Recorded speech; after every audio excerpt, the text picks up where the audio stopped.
We set ourselves up for corrupt societies when we expand the state, when we make it grow. Currently in South Africa, right, according to various counts, we have over 700 SOEs, if you consider, all the various institutions that act as enterprises and their subsidiaries. We have over 700 of them. To me, that represents over 700, just 700 instances whereby corruption can and definitely will be cultivated, right? Instead of growing the state, I say limit. Instead of trying to change people, just make sure that they don't have access to power whereby they can harm people. And the best way to do that is just limit the things that the state does.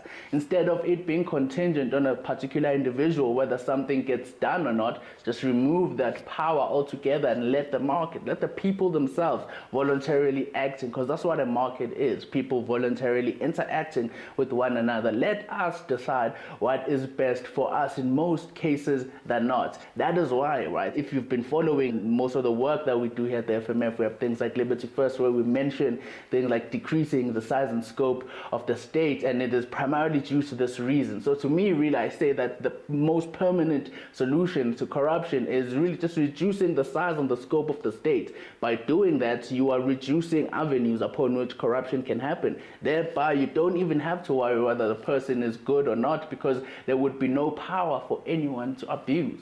I think in the long term, this is how we ensure that our society is really, I don't want to say more ethical or more just, because that is much more of a longer term project, but at least our societies won't suffer the harmful consequences of corruption and grift, whereby we have taxpayer funds being appropriated for people's personal gain.